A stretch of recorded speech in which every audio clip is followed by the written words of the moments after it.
Arman was 21. He had just received his college acceptance letter, his dream university in another city. His mother Shahana hugged him tight and kissed his forehead. "Your father would have been proud," she whispered. Arman smiled, hiding the tears behind his eyes.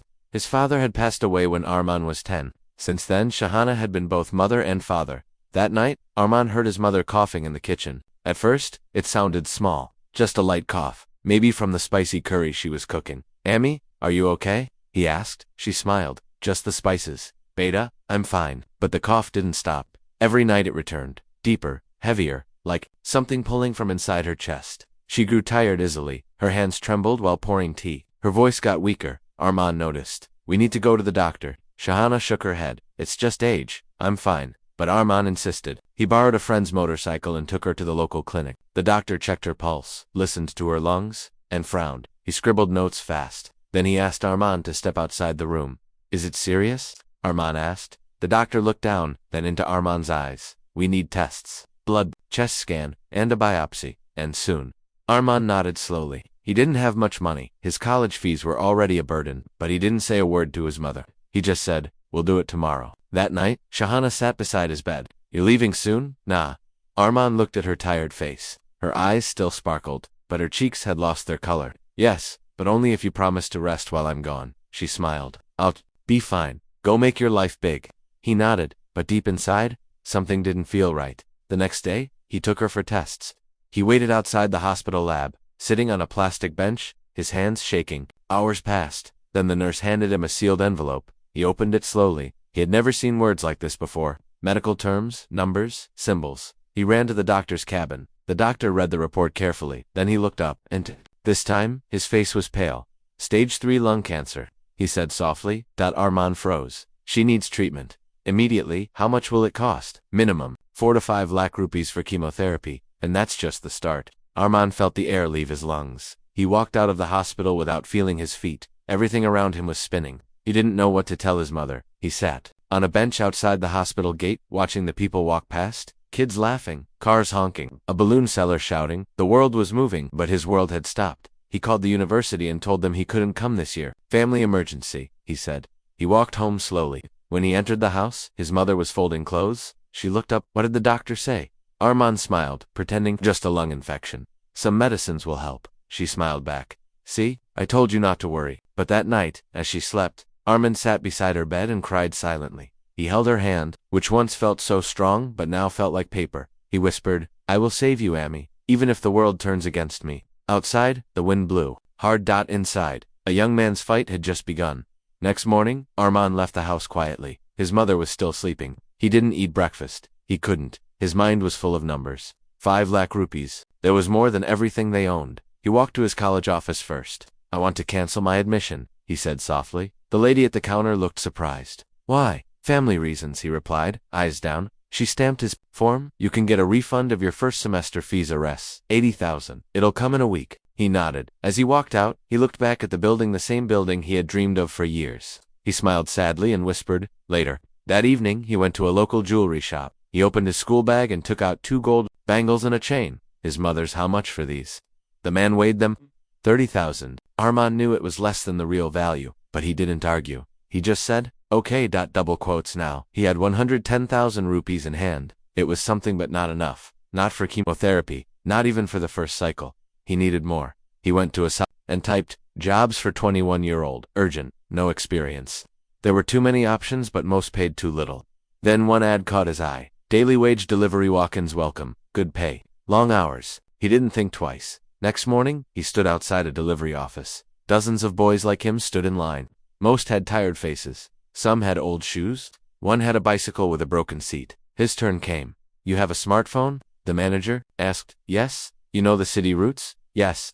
"Can you work 10 to 12 hours daily?" "I'll work 15. The man stared at him. "You're hired." And just like that, Arman became a delivery boy. The uniform didn't fit well. The helmet was too tight. His back hurt after just 2 deliveries, but he didn't stop. He delivered food, clothes, medicines. He smiled at strangers. He rode in the rain. He rode in the sun. Every time his phone rang with a new delivery, he whispered, "This is for you, Amy." In the evenings, he came home tired, but he never showed it. He made tea for his mother, helped her with her medicines, and said things like, "You're looking stronger today." But Shahana knew something was off. "Where do you go every day, Beta?" just some college work. He lied. She smiled. She didn't believe him, but she didn't ask more. One night, Armand came home late. It was past midnight. He opened the door quietly, but his mother was waiting. Her face looked pale, her lips dry. She held a letter in her hand. "What is this?" she asked, showing him the canceled university letter. Armand froze. She stared at him, her eyes full of tears. "You gave up your dreams for me." He sat beside her.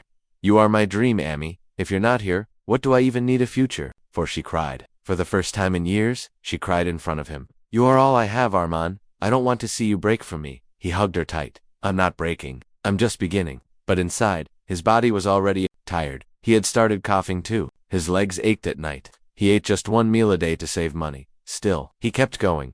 Until one day he collapsed outside the hospital. He had come to pay for her first chemo session. The nurses helped him inside. A kind doctor gave him water and checked his pulse. "You're dehydrated, weak, malnourished." Armand laughed softly. "Just tired." The doctor shook his head. "You're killing yourself, son." But Armand just looked at the bill in his hand. "Chemo starts today, right?" "Yes, but only if we get the full payment before noon." Armand looked at the clock. 11:05 a.m. He checked his phone. He was still short of Rs 15,000. He ran out. The clock was ticking, and somewhere inside the hospital. His mother was waiting without knowing the fight her son was facing outside. Armand stood outside the ATM, his hands shaking. He had checked 3 apps. He was still short of 15,000. His phone buzzed as a delivery notification, not money. Time was running out. His mother's chemo was scheduled for noon. If he missed this payment, the session would be delayed, and the doctor had warned any delay could cost them everything. He looked at the queue inside the ATM and stepped forward, not to withdraw, but with a plan he had never imagined. He stood near the gate, eyes searching, heart pounding. For the first time in his life, Armand felt like a beggar. He waited until a well-dressed man came out counting cash. Armand took a deep breath, stepped forward, and spoke. "Sir, I'm sorry. I need help." The man paused, surprised. "What kind of help?" "My mother's chemo. I've sold everything. I just need 15,000 more. Please, I'll return it. I promise." The man's face changed. He looked annoyed. "Another scam. I've seen plenty like you." He walked off. Armand stood frozen, eyes wet, but not ready to give up. The next person was a woman in her 40s, wearing a simple sari. Armand hesitated, then tried again. "Didi, before he could finish, she shook her head. "Sorry, beta. I have my own problems." More people came. Some ignored him. Some smiled weakly. Some even laughed. But no one stopped. He sat down on the footpath, defeated. He had just 1 hour left. He took out his phone and opened his mother's photo. Her smile, her soft eyes, her scarf covering her bald head. His vision blurred. "I'm sorry, Amy." Then a hand appeared in front of him, holding a water bottle. Armand looked up. A man in his late 60s stood there, wrinkled shirt, thin face, but kind eyes. "You look tired." The man said. Armand took the bottle and drank. "Thank you." "What happened?" Armand didn't want to explain again, but something about this stranger felt safe. So he told him everything. His college dream, his part-time job, selling his mother's jewelry, canceling his future, working 15 hours a day. And now, this last struggle for 15,000? The old man listened quietly, nodding. Slowly. At the end, he said nothing. He just pulled out a small, old wallet, opened it, took out a bundle of notes. He handed Armand 20,000. Armand froze. "What, sir? I can't." "You can. You will. Just promise me one thing. Anything when your time comes. Help someone else, like I helped you." Armand stood up and hugged the man. "I swear, sir. I swear." He didn't even ask the man's name. He just ran like fire, heart racing, blood rushing to the hospital. It was 11:58 when he reached the billing counter. The nurse looked up. "You have the full amount." Armand nodded, breathing hard. He placed the notes down. The nurse counted quickly. "Just in time. We'll start the chemo in 15 minutes. Armand sat outside the chemo room, knees shaking, hands over his face. He had made it. Barely, but he had. He looked out the hospital window, wondering who was that man. And just then, a nurse walked past him. "Doctor said we need to prepare the room for a new patient. Someone from the streets." Old man, found unconscious. Armand sat up. Where is he? In Ward 7. He had no ID, no phone, but he had a kind smile. Armand felt a chill run down his spine. Could it be? He got up and rushed to Ward 7. He opened the curtains slowly. There on the bed lay the same old man. Pale eyes closed, an oxygen mask on his face. Armand stepped forward. "Sir?" The old man opened his eyes just a little, and smiled. "You kept your promise." Armand's voice cracked. "Yes, you saved her." The man raised his hand weakly. "Now save others. That's how you heal the world." Then, the heart monitor began to beep slowly. Nurses rushed in. Armand stepped back. A doctor whispered, "We don't know who he is, but he saved more than one life today." And Armand knew this man wasn't just a stranger, he was an angel in disguise.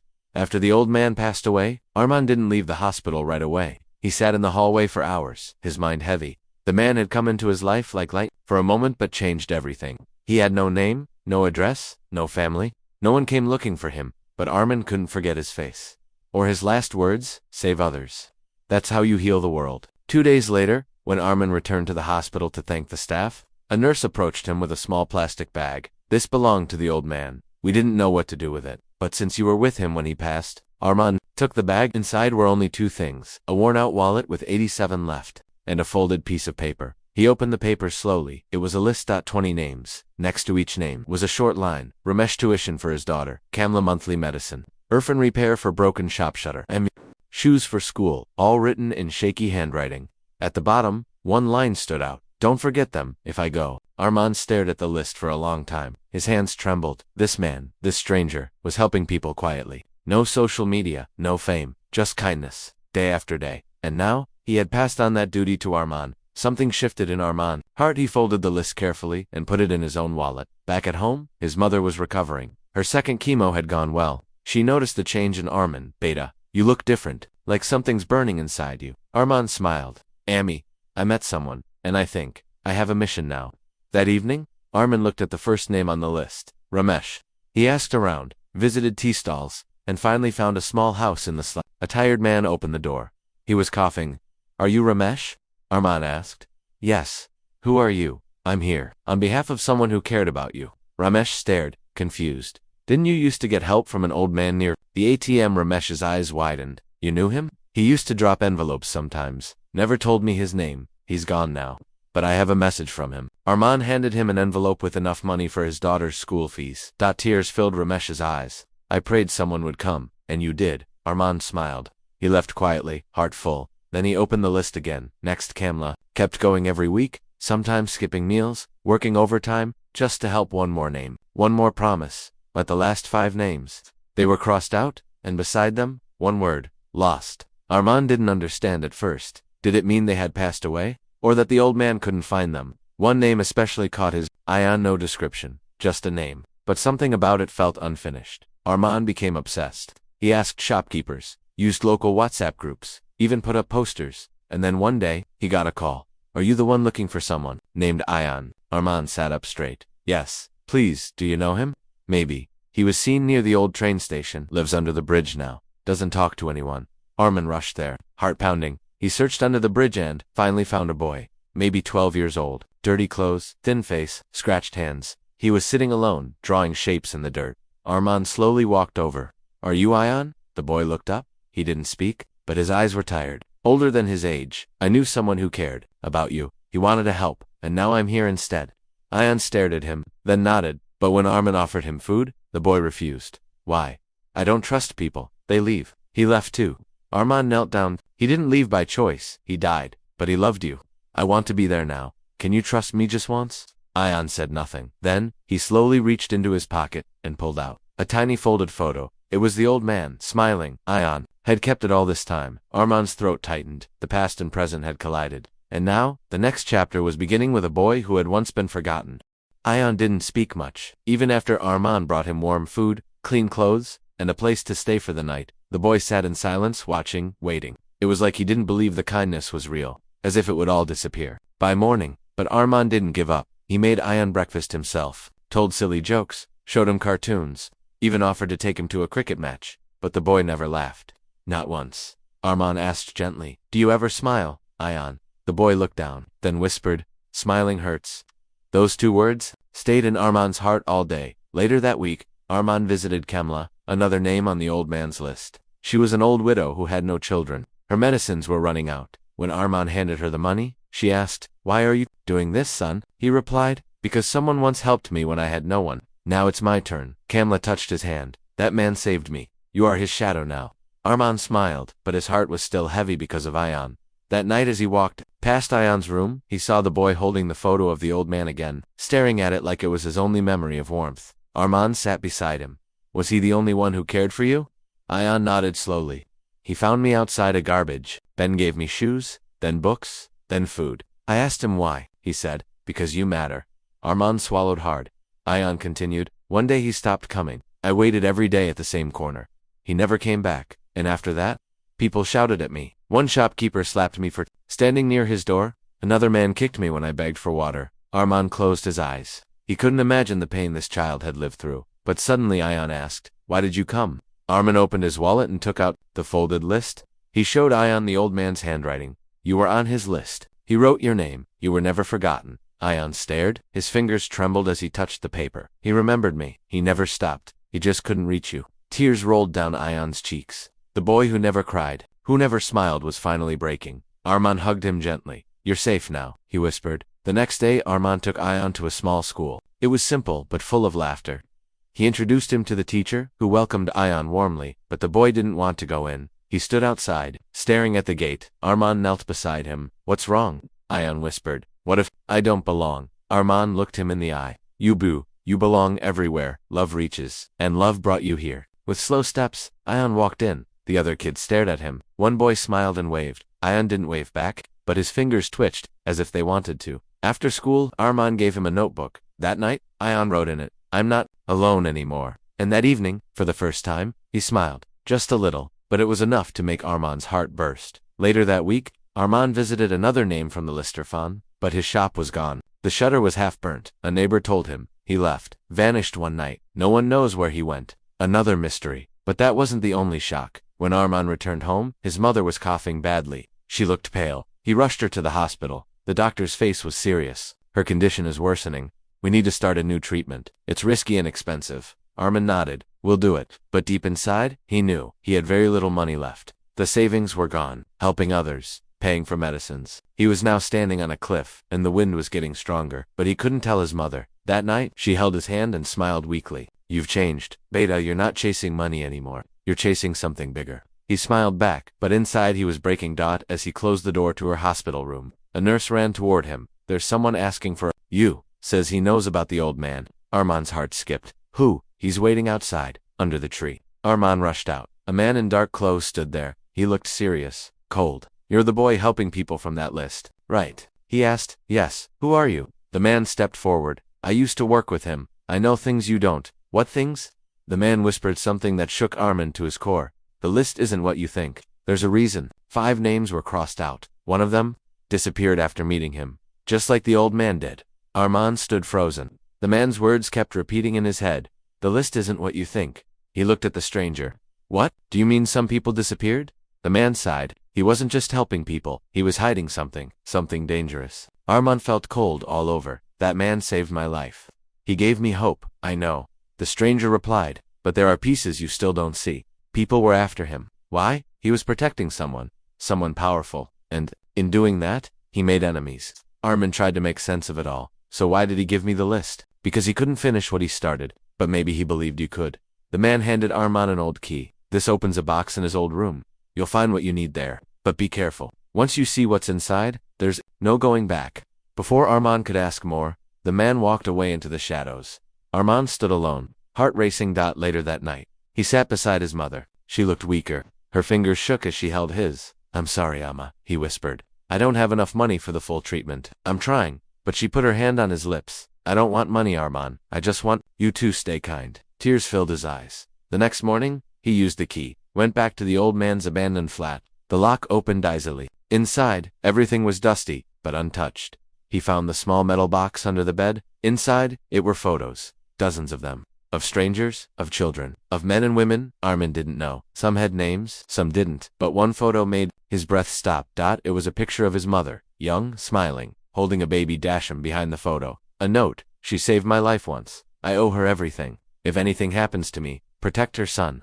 Armand sat down, shaking. The old man knew his mother. All this time, he flipped through the papers again. Found letters written to someone named K. He read one. "K, they're closing in. I've moved the last of the children. I can't keep running forever. If I don't make it, tell Armand the truth. He has a heart stronger than mine." Armand's chest tightened. His vision blurred. The man who had saved him had known him since birth, and had been watching over him. All his success, all his survival, it wasn't luck. Someone had been behind it, protecting him from the shadows. And now, Armand understood why he had to finish what was started, but the danger was real. That night, he returned to the hospital. His mother was sleeping. Beside her, Ion was drawing something. A picture? It was of 3 people. A boy, a woman, and a man with kind eyes. Who's this? Armand asked, pointing to the man. Ion said, him, the one who found me. He always looked like he was carrying a heavy secret. Armand sat beside him. Do you want to see where he used to live? Ion nodded.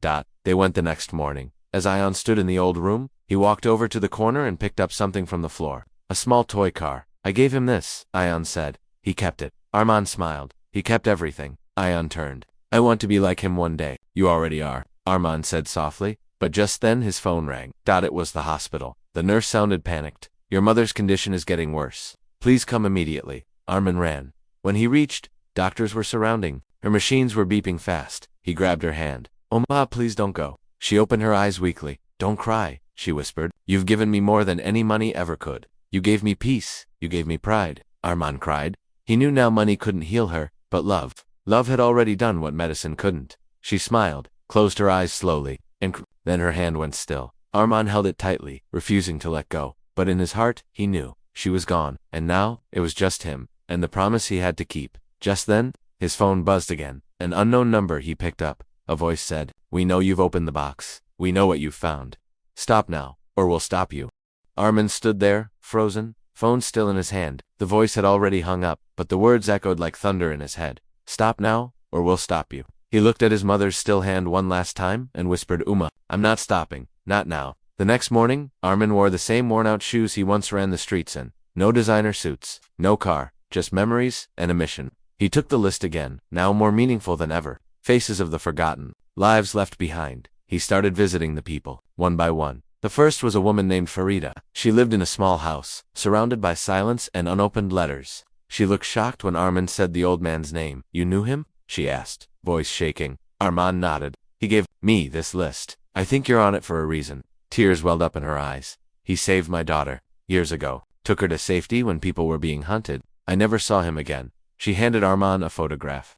It was a group of children in front of a camp. In the corner there he was the same man, the same eyes. But beside him was a young boy. Armand stared. It was him. He had been in that camp too. She touched his shoulder. You were one of them, weren't you? Armand didn't answer. He didn't need to. The truth was settling in. He wasn't just saved once. He was protected, hidden, and guided his whole life by someone who never asked for thanks. That night, he returned home and sat in the dark. He laid out the photos from the box, arranged the names, the faces, the letters, trying to piece together the full story. One thing became clear. The man wasn't just helping people. He was hiding someone. A child, a secret child. And Armand had a strange thought. What if the child was him? He found a letter he hadn't read before. It was addressed to his mother. He never told him. Maybe that was wise. But if he ever learns the truth, promise me you'll tell him everything. One day, the world will try to silence him, and he'll need to know who he is. Armand felt dizzy.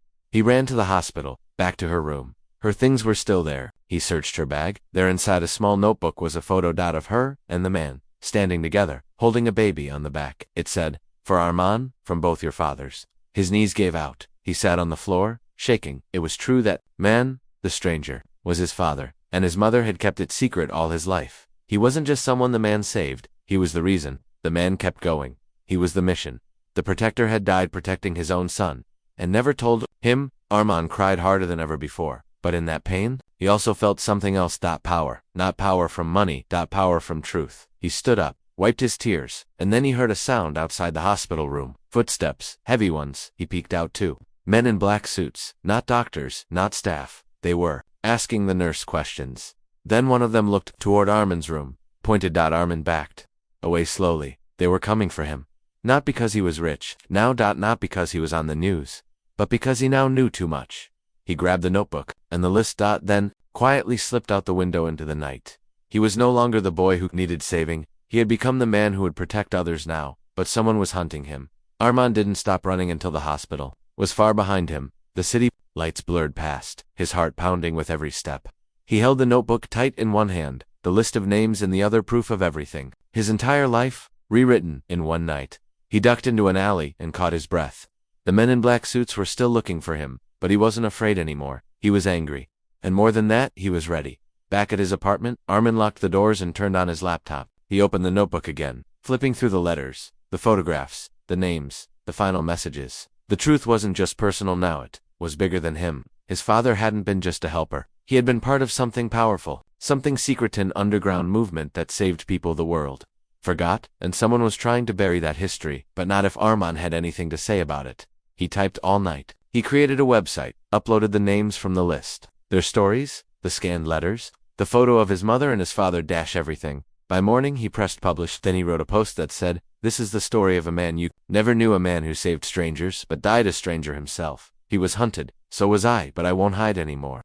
If you've ever been saved by someone without a name, this is your chance to thank them. Let's tell the world who they were." He closed the laptop and sat quietly. Then, his phone buzzed. A single comment, then another dot, then thousands. People from different countries shared their own memories.